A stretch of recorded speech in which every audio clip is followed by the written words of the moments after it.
You've heard promises of unity under one banner, of justice administered by God's chosen successor. You've also seen blood spill over empty thrones and ideologues wielding history as a weapon. So, what is the Caliphate? A divine blueprint for governance, or a mirage that lures believers into endless conflict? I'm Fakir al-Kamosh. Join me as we unravel the Caliphate's ancient roots, its catastrophic deviations, and the contemporary fantasies that still seduce the faithful. Are you ready to confront the seduction of absolute power in the name of the Almighty? Succession of the Beloved. After the Prophet's passing, the community faced an unprecedented crisis. Who would guide the Ummah? The first caliphs, Abu Bakr, Umar, Uthman, Ali, were chosen through consultation, shura, and consensus, setting a precedent, leadership rooted in communal agreement, not dynastic divine right. From khilafah to statecraft, Umar's reign crystallized administrative institutions, the Diwan, Register of Soldiers, public treasury, Bayt al-Mal, and provincial governors who reported to Medina. The Caliphate was less a rigid theocracy than a pragmatic welfare state under divine mandate. Ideals versus realities. Early sources praise the camel of Khalid or the piety of Abd al-Rahman, yet chronicles also record massacres, nepotism, and theological disputes. The Caliphate's promise of justice often clashed with tribal loyalties and economic interests, revealing an eternal tension between sacred ideal and political necessity. Theological foundations, Sunni doctrine. The Caliph as imam in worldly affairs, accountable but fallible. Shia doctrine. Only the imam from the Prophet's family enjoys divine infallibility. These contrasting views seeded centuries of conflict, yet both regarded the Caliphate as God's institution, not mere human convention. When a model of devotion becomes an empire's banner, faith bends under the weight of power. The Umayyads turned the Caliphate into conquering monarchs. The Abbasids gilded it with culture, while corruption seeped in. How did these transformations elevate Islamic civilization and sow the seeds of its own undoing? Umayyad expansion and aristocracy conquest over consensus. Under Muawiyah I, the Caliphate shed the consultative ethos for hereditary rule. The jizya treasury swelled with new territories, Spain to Sind, but local elites seized autonomy. Governors became princes, allegiance to Damascus outweighed loyalty to Medina's ideals. Arab-centric hierarchy, Mawal, non-Arab Muslims, paid zakat yet faced social exclusion. Equality before God clashed with second-class citizenship, sparking revolts from Kufa to Khorasan that exposed the Umayyad facade of universal unity. Abbasid Renaissance and bureaucracy. Golden Age. The Abbasids ousted the Umayyads in 750 CE, promised an inclusive caliphate. Baghdad became the world's intellectual heart.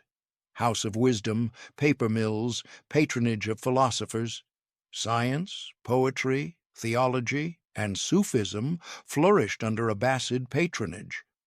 Courtly excess and factionalism, yet sumptuous palaces masked political decay. Viziers and palace guards wielded real power. Sects, Mu'tazila versus traditionalists, fought for state favor. Caliphs, once shepherds, became figureheads enthroned on silk cushions, removed from the Ummah's struggles. Institutional innovation versus moral decline, legal schools and madrasas. The Abbasid era codified fiqh and launched formal schools. Judges, qadis, applied sharia in courts across the empire, ostensibly bringing justice to every province. Hypocrisy and tax farming. Meanwhile, tax farming enriched cronies. Moral climbers feigned piety. When the caliph's sword upheld coffers rather than the vulnerable, The very notion of divine justice rang hollow.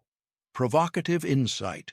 The Umayyads taught us that roaring conquest tramples consultation. The Abbasids revealed that cultural brilliance cannot cleanse institutional rot. If empire is the goal, the Caliphate's sacred purpose perishes. In pursuing worldly dominion, these dynasties turned God's mandate into human ambition and left the Ummah yearning for its lost soul. The Caliphate that once spanned continents splintered under its own weight and the blows of foreign invaders. As central authority waned, regional dynasties rose, and the Mongol onslaught and crusader campaigns dealt fatal blows. What remains of the caliph's claim, when his realm is a mosaic of petty emirates and occupied cities? Rise of regional dynasts, Tulunids and Ikhshidids.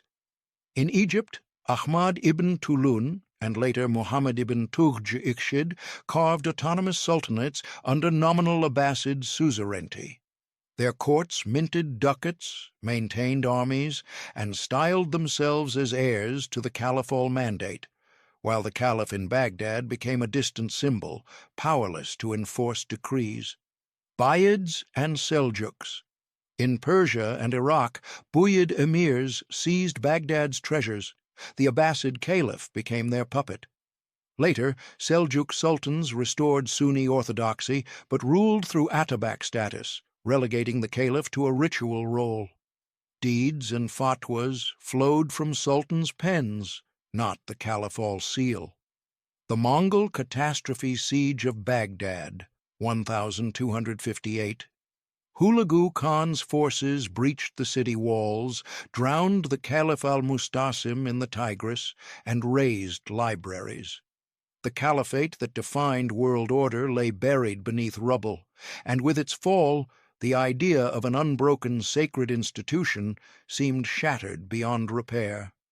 Aftershocks. Mongol successor states converted to Islam, patronized madrasas, and wove Islamic legitimacy into their rule. Yet none claimed the caliphal title. The void at the center became a contested space for competing imams, sultans, and khans. Crusader encroachments. Latin Kingdom of Jerusalem.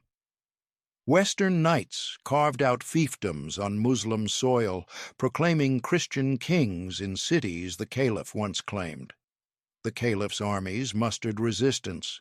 Saladin's jihad recaptured Jerusalem in 1187, but the existence of crusader states for 2 centuries exposed the caliphate's failure to guard the Ummah's frontiers. Cultural exchange and rivalry. Despite conflict, Crusader-Muslim encounters sparked intellectual cross-pollination, Kantukiyad translation projects, diplomatic envoys, interfaith dialogues in Alexandria. These interactions hinted that power need not be zero-sum, even amid war. Provocative reflection. A caliph without sword or purse is an empty title. When power diffuses into regional fiefdoms, loyalty splinters into tribal and dynastic bonds. The catastrophe of Baghdad taught that divine sanction cannot substitute for practical authority. Yet from fractured thrones emerged new centers of learning: Cairo, Cairo's Mamluks, Granada's Nasrids, carrying embers of the caliphate's legacy in their own courts and madrasa walls. After centuries of fragmentation, a new power rose in Anatolia, one that claimed both sword and spiritual mantle. The Ottomans wielded caliph as a title of convenience, merging imperial might with religious authority. But beneath the gilded veneer lay tensions. Could Istanbul's sultan embody the prophet's successor, or was the caliphate's soul lost in palace intrigue and world politics? Adopting the title from sultan to caliph. In 1517, Sultan Selim I defeated the Mamluks and seized guardianship of Mecca and Medina.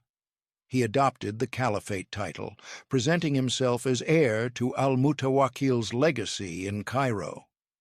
This move fused Ottoman imperial prestige with pan-Islamic leadership, but it was as much political theater as divine investiture, upward legitimacy. The ritual transfer, prayer rugs carried from Hijaz, the khutbah proclaimed in Selim's name, signaled acceptance by Muslim masses. Yet many scholars note the absence of any doctrinal consensus or formal bayʿa pledge as per earliest shura practices. Institutional duality, Sheikh al-Islam versus Sheikh ul-Hukm, the Ottoman hierarchy bifurcated religious and temporal authority. The Sheikh al-Islam oversaw jurists and fatwas, while the Grand Vizier and Sultan directed statecraft. This dual structure insulated the caliphal office from direct blame when politics clashed with Sharia, as often happened in suppressing rebellions or managing non-Muslim subjects. Millet system. Christians, Jews, and other people of the book governed their own communities under their religious leaders. The Sultan Caliph thus appeared as a tolerant emperor, but in practice controlled religious elites through patronage, ensuring loyalty in exchange for autonomy. Pan-Islamism and global ambition, 19th-century reformists. Facing European encroachment, leaders like Namik Kemal and Jamal al-Din al-Afghan championed the Caliphate as a source of Muslim unity against colonialism. Sultan Abdulhamid II's 1876 constitution declared him Caliph of all Muslims, hoping to galvanize a global ummah under Istanbul's banner. Limits of influence. Despite grand proclamations, actual sway beyond Ottoman domains was limited. Indian ulama debated Abdulhamid's legitimacy. North African tribes ignored decrees when French or Italian colonial authorities held real power on the ground. World War I and the Caliphate's demise, Jihad Declaration. In November 1914, the Sultan Caliph called for jihad against the Entente. The effort backfired. Muslims fighting under British or French flags refused to desert, and colonial powers suppressed any uprisings, branding them treasonous. Abolition in Ankara. Mustafa Kemal Ataturk's new republic formally abolished the Caliphate on March 3, 1924. The office, once the symbolic heart of Muslim polity, was dismantled without bayʿa, leaving the Ummah without a central spiritual authority for the first time in 14 centuries. When the Caliphate vanished, its ghost lingered, haunting hearts with promises of a unified Ummah. Today, some reach for swords, others for ballots. From ISIS's brutality to nonviolent Islamist parties, the dream endures. But can violence or politics truly resurrect an institution born in shura and consensus? ISIS and the violent Mirage Declaration in Raqqa. In 2014, Abu Bakr al-Baghdadi proclaimed himself caliph over lands captured by his fighters. The black flag of conquest echoed Umayyad expansion, but without shura, without legitimacy, without genuine communal pledge. Brutal enforcement, public executions, enslavement of minorities, and forced bayʿa underscored their power. But terror proved no foundation for lasting unity. Local populations revolted. International coalitions dismantled their proto-state. Ideological appeal. Yet propaganda videos and slick recruitment tapped on the loneliness of exile, the frustration of perceived injustice, and the allure of clear, immediate authority. For some, killing the other filled the void left by missing legitimate leadership. Nonviolent pan-Islamist movements, Muslim Brotherhood. Offshoots. Across North Africa and the Levant, parties like Ennahda, Tunisia, and the Freedom and Justice Party, Egypt, aimed to rebuild a moral polity through elections. They sought incremental reform, revealing an alternate path to caliphate without guns. Electoral gains and setbacks. Ennahda joined governing coalitions after 2011, balancing Islamic values with pluralism.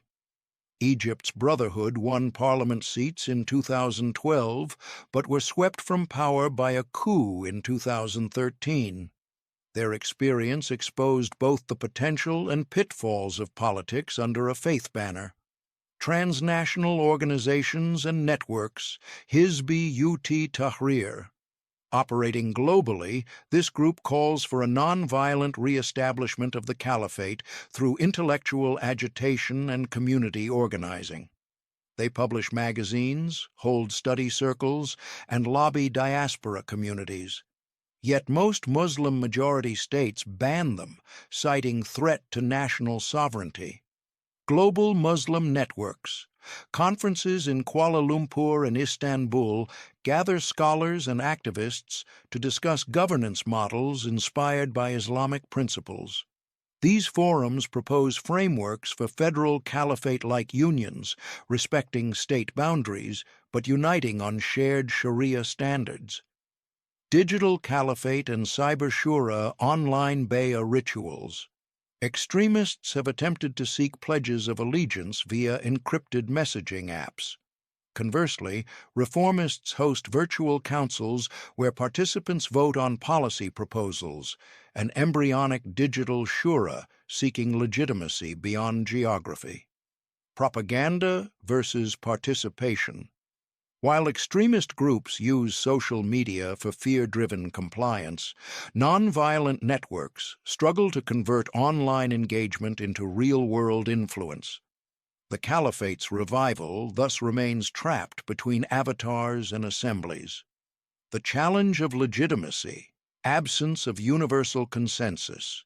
Neither the sword nor the ballot has secured widespread bayʿa to a single leader. Attempts to impose authority, violent or electoral, fracture rather than unite. Reimagining authority. Perhaps the only plausible revival lies not in territorial claims, but in decentralized moral leadership. Networks of scholars, judges, and social entrepreneurs modeling Islamic governance in communities worldwide.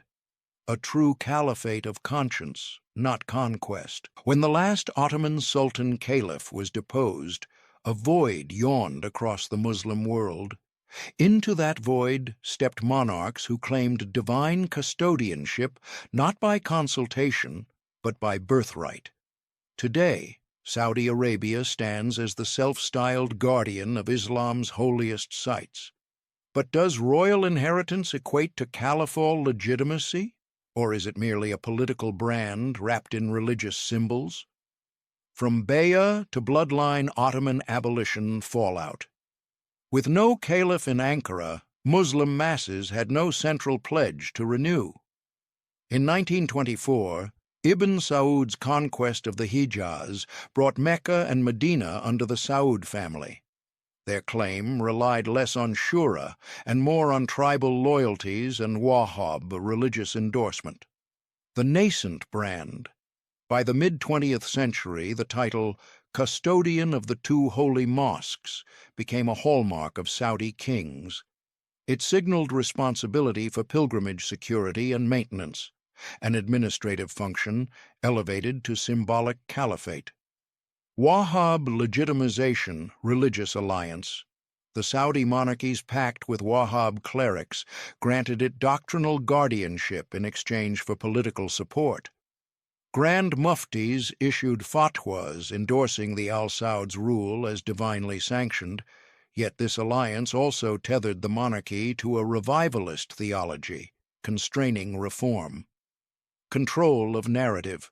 Through state-run media, educational curricula, and pilgrim visas, Saudi authorities shape global Islamic discourse, exporting textbooks and funding mosques that align with their vision. The result is a de facto soft caliphate of ideology, if not of governance. Beyond Saudi borders rival monarchies, Jordan's Hashemites claim descent from the Prophet and maintain their own custodianship of Jerusalem's Islamic sites. Morocco's Alawites likewise assert Sharfian lineage. These parallel claims fracture the notion of a singular hereditary caliphate. Geopolitical chess. Aligning with Western powers, these monarchies leverage the caliph mantle for influence, securing arms deals, foreign investments, and diplomatic leverage, while sidelining any true pan-Islamic leadership. The pitfalls of dynastic rule, succession strife, Saudi's complex succession, senior princes, power councils, opaque appointments reflects the flaws of bloodline over consensus. Each transition sparks court rivalries, purges, and uncertainty, undermining the very stability a caliphate should embody. Accountability deficit. Without shura, rulers answer to no public mechanism. Human rights abuses, economic inequality, and ideological rigidity persist unchecked. The caliphal ideal of justice and consultation gives way to autocratic governance. Dynastic caliphs offer the comfort of continuity, but betray the principle of collective pledge. When a ruler's legitimacy rests on ancestral pedigree rather than communal consent, the ummah becomes a subject people, not active participants. Perhaps true caliphal revival demands a return not to hereditary crowns, but to the ancient spirit of shura, a living council of the faithful. In an era where borders blur and screens define our world, new architects draft a caliphate of bytes and ballots, not swords and banners. From online pledges to transnational federations, believers sketch alternative blueprints for unity. Can a digital shura, or a confederal union of states, revive an institution that once crumbled under its own weight? The online oath? Virtual bayʿa encrypted allegiances. Extremist factions and reformist networks alike have hosted virtual bayʿa ceremonies via secure messaging apps, inviting followers worldwide to pledge obedience to a leader they've never met in person. These digital rituals mimic the caliphal pledge, but lack the embodied communal consensus of Medina's shura. Fragmented loyalties. While some recruits find belonging in avatar-driven hierarchies, the absence of local accountability and face-to-face deliberation renders virtual caliphates brittle. When hackers disrupt servers or leaders are deposed, pledges vanish without trace.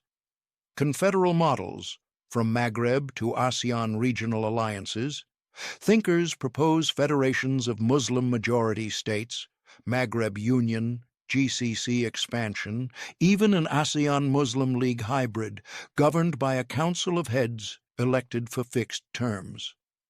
This political union aspires to balance sovereignty with shared Sharia principles, echoing early Islamic provincial autonomy under a central caliph.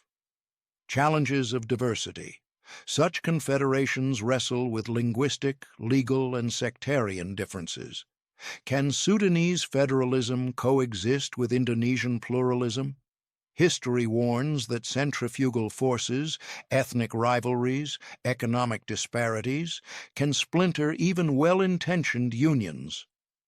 Cyber Shura, blockchain and consensus, decentralized decision-making, proposals to use blockchain for fatwa councils and communal governance promise transparent, tamper-proof voting on religious and social edicts.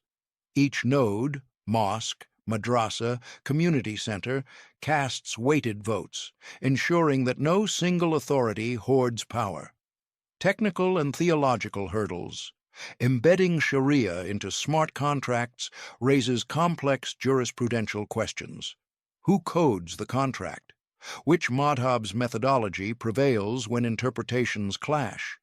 Without qualified jurists overseeing the chain, a code is law approach risks doctrinal alienation. Grassroots transnational networks, NGO federations, organizations like the Islamic Development Bank, the Muslim World League, and civic platforms unite charities, educational institutions, and youth movements across continents. These networks coordinate disaster relief, curriculum standards, and interfaith dialogues, reflecting a caliphate of service, not sovereignty. Soft power versus authority. While these bodies wield influence, they lack enforceable legal authority. Their strength lies in moral suasion and resource mobilization, not in issuing binding governance. Yet this caliphate of compassion may be the only sustainable form of unity in a post-Westphalian world. True revival of the caliphate cannot ignore the pitfalls of past empires, dynastic decay, regional secessions, and foreign incursions. Digital and federal models offer innovative lifelines, but without the lived legitimacy of shura and local bonds, they risk becoming ghost structures, bright ideas without rooted communities. Perhaps the next caliphate lives not in grand institutions, but in countless acts of mutual aid, dialogue, and decentralized commitment to justice. The future of the caliphate isn't a throne in distant capitals. It's a living network of believers committed to justice, mercy, and solidarity. Here's your 7-point manifesto of the new Ummah. Actionable steps to forge unity without uniformity, drawing on history's lessons and tomorrow's technologies. Local shura councils establish neighborhood councils, mosque-based or virtual, composed of diverse community members who deliberate on local issues, welfare programs, interfaith events, halal standards. Decisions bind participants through recorded minutes and digital signatures, reviving the consultative ethos of Medina. Federated community charters draft, covenants of solidarity between mosques, madrasas, and civic organizations across regions. Each charter pledges mutual support, sharing resources, coordinating relief, defending religious freedoms, while respecting local autonomy. Annual congresses review and renew these covenants. Digital fatwa and feedback platforms launch open-source portals where accredited jurists from multiple madahib issue time-bound, crowd-reviewed fatwas on pressing social questions. Each ruling carries metadata on scholarly consensus and community feedback, ensuring transparency and adaptability. Transnational civic campaigns coordinate global actions, climate marches, refugee sponsorship drives, anti-racism vigils, timed to coincide across cities. Use unified hashtags and live-stream hubs to share stories, amplify voices, and measure impact through real-time dashboards. Solidarity becomes a palpable, synchronized movement. Cultural exchange networks foster artist residencies, scholar exchanges, and youth delegations between Muslim communities from different continents. Through collaborative art projects, joint research, and shared rituals, participants experience the richness of diversity as a source of collective strength. Education for compassionate citizenship. Integrate curricula on Islamic governance, ethics, and history into community schools and online academies. Modules emphasize critical thinking, pluralism, and civic responsibility, training a new generation to see faith and citizenship as complementary callings. Accountability and renewal mechanisms. Every 5 years, convene a Synod of the Ummah to review performance, assess fulfillment of charters, evaluate fatwa platforms, and solicit grassroots testimonies. Tools include transparent reporting, restorative justice circles for grievances, and pathways to amend or replace ineffective programs. History taught us that power without principle fractures the Ummah. Tradition without renewal strangles its spirit. This manifesto isn't an echo of past caliphates. It's a blueprint for a living, breathing network of believers. Embrace these steps not as doctrine, but as invitations to consult, to convene, to create, and to constantly return to the twin pillars of justice and mercy. May this new Ummah rise, not under a single throne, but within every heart committed to the divine call for unity in diversity.